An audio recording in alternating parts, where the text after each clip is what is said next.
Hello students. तो आज हम इस वीडियो के अंदर स्टार्ट करेंगे लिबरमैन नाइट्रोसो टेस्ट। तो इसके अंदर बेसिकली मैं आपको बता देता हूं इसके अंदर क्या करते हैं हम। जनरली जो ये टेस्ट है लिबरमैन नाइट्रोसो टेस्ट होता है, जो ये किसको डिटेक्ट करने के लिए लगाया जाता है। ये बेसिकली हमारे पास जो सेकेंडरी अमीन्स है ना, उसको डिटेक्ट करने के लिए लगाया जाता है। जो सेकेंडरी अमीन्स है वो टेस्ट पॉजिटिव देता है, बाकी जो हमारे पास प्राइमरी है और जो हमारे पास टर्सरी अमीन्स होंगे वो ये टेस्ट नहीं देते हैं। ठीक है, तो हम पता चल जाएगा, क्या पता चल जाएगा भाई, कि किस रिएक्शन के अंदर या किस कंपाउंड, किस सोल्यूशन के अंदर हमारे पास सेकेंडरी अमीन्स है। देखो फॉर एग्जांपल, जैसे मैं आपको बताऊं, मेरे मेरे पास क्या है, 3 टेस्ट ट्यूब है भाई। मेरे पास क्या है, कोई भी 3 टेस्ट ट्यूब है। जैसे एक ये टेस्ट ट्यूब है, एक मेरे पास ये टेस्ट ट्यूब है और एक मेरे पास ये है। इन तीनों के अंदर मेरे पास कोई भी सोल्यूशन है। अब ये अमीन्स का सोल्यूशन है, ठीक है, अमीन्स का सोल्यूशन है। एक में लगा लो, मान लिया प्राइमरी है, एक में टर्सरी है और एक में हमारे पास टर्सरी, एक में सेकेंडरी है। ठीक है, हमको पता नहीं है किस में कौन सा अमीन्स है, तो हमें टेस्ट लगाना है। वैसे तो हमारे पास और भी टेस्ट होते हैं, लेकिन बेसिकली अगर हम केवल और केवल किसको डिटेक्ट करें, सेकेंडरी अमीन्स को डिटेक्ट करें, तो उसके लिए हमारे पास कौन सा टेस्ट होता है भाई, लिबरमैन नाइट्रोसो टेस्ट। ठीक है, इसके अंदर देख लेते हैं। इसके अंदर नाइट्रोसो कंपाउंड का यूज किया जाता है। नाइट्रोसो कंपाउंड क्या होता है हमारे पास, वो हम आगे देखेंगे। ठीक है, सबसे पहले देखो इसका पर्पस क्या होता है, ये मैंने बता दिया। The Liebermann test nitroso test is used to identify secondary amines. जो हमारे पास सेकेंडरी अमीन्स होता है उसको डिटेक्ट करने के लिए लगाया जाता है। सेकेंडरी अमीन्स कौन से होते हैं मैं आपको बता देता हूं एक बार दोबारा से। मान लिया मेरे पास ये NH2 ग्रुप है, ठीक है, अगर ये आगे फर्दर केवल एक ही कार्बन एटम से जुड़ा हुआ है तो ये हमारे पास प्राइमरी अमीन्स होगा। अगर जो हमारे पास नाइट्रोजन एटम है ये आगे फर्दर 2 कार्बन एटम से अटैच है, ठीक है, तो ये कौन सा होगा भाई, ये हमारे पास सेकेंडरी अमीन्स होगा। अगर मेरे पास 3 कार्बन एटम से अटैच है ये, तो ये मेरे पास कौन सा होगा भाई, ये टर्सरी होगा। ठीक है, ये याद रखना है। तो ये पर्पस पता चल गया। आगे देख लेते हैं प्रिंसिपल क्या है भाई, ये किस बेसिस पर काम करता है। Secondary amines react with nitrous acid.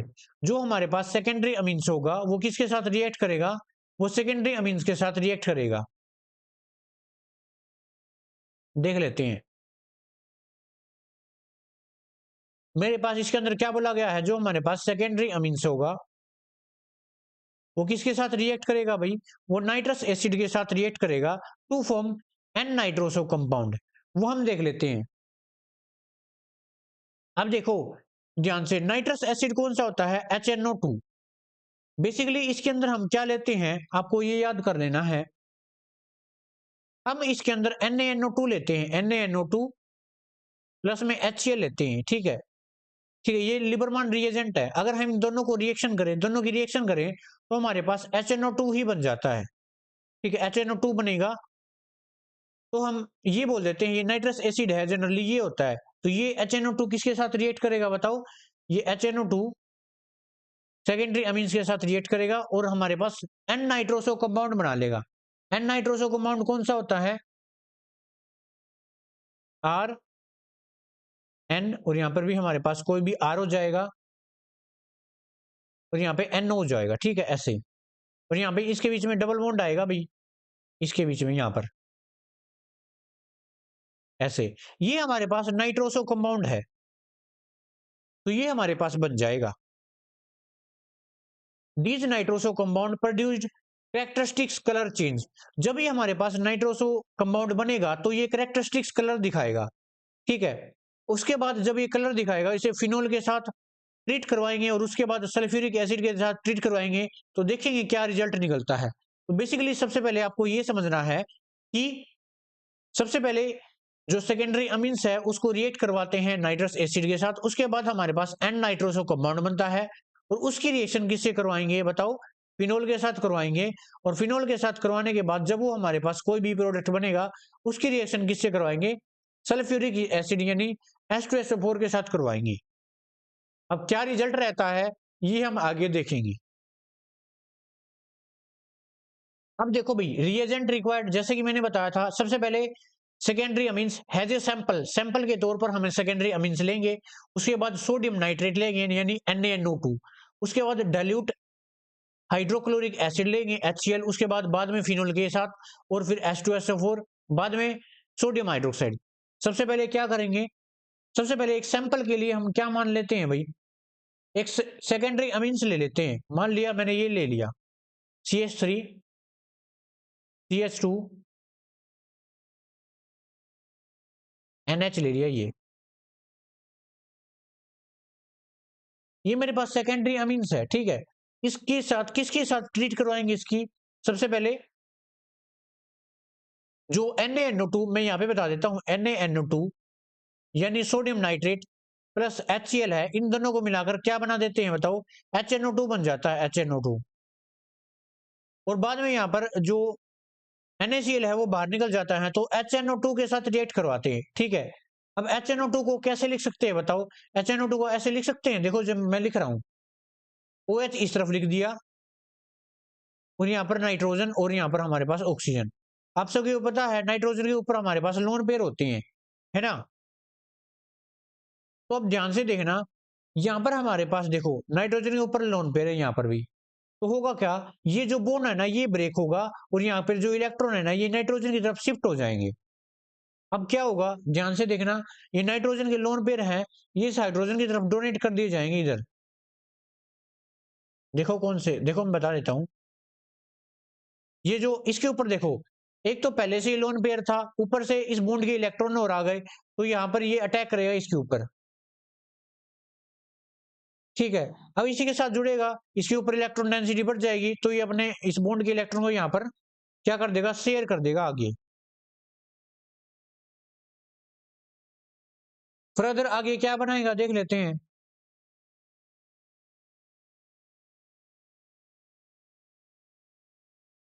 ये एक नाइट्रोसो कंपाउंड बनाएगा,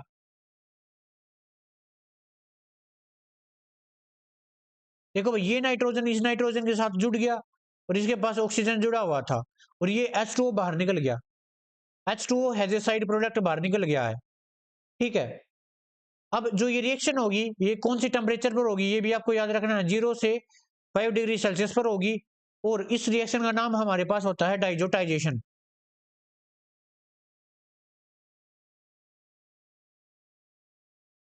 ठीक है। डाइजोटाइजेशन ये आपको याद रखना है अच्छे से।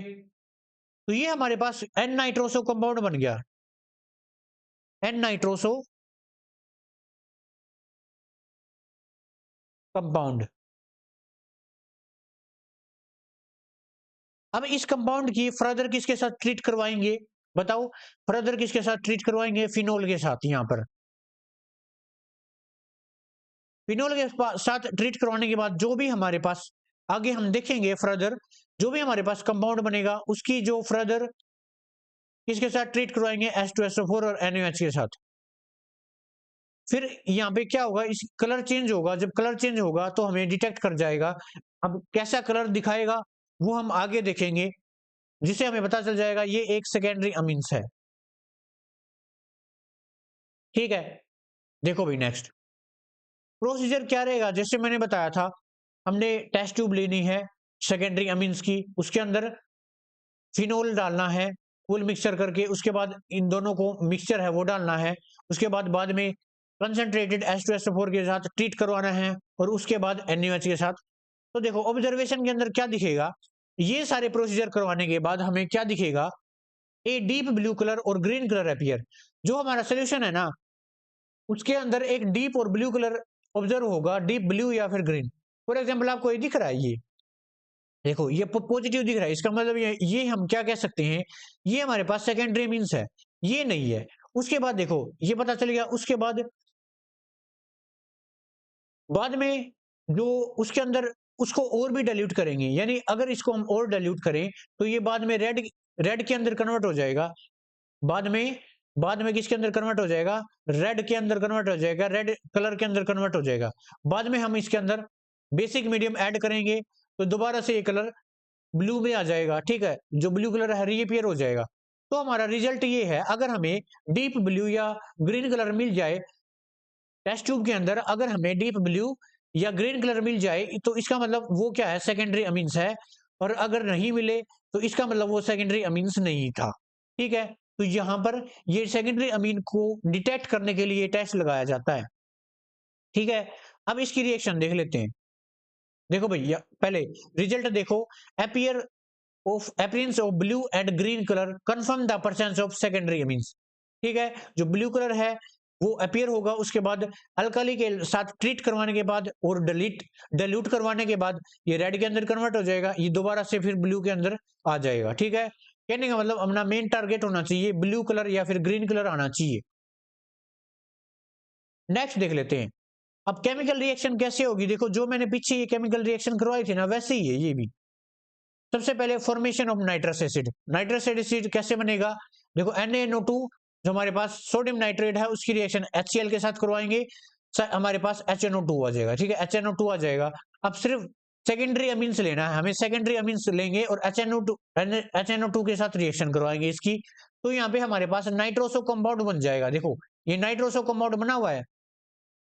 उसके बाद क्या होगा, जब नाइट्रोसो कंपाउंड की रिएक्शन किसके साथ करवाएंगे, फिनोल और H2SO4 के मिक्सर के साथ करवाएंगे, तो हमें एक डीप ब्लू और ग्रीन कलर का कॉम्प्लेक्स बनेगा। ठीक है, कॉम्प्लेक्स मिलेगा, जिससे ये कंफर्म हो जाता है हम इसमें हमारे पास सेकेंडरी अमीन्स था।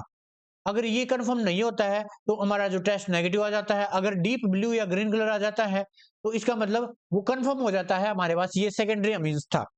ठीक है, तो फाइनल कंक्लूजन ये है, formation of N nitroso compound and blue green colour confirm the secondary amines, तो सेकेंडरी अमीन्स कंफर्म हो जाता है। ठीक है, तो ये हमारे पास एक छोटा सा टेस्ट था।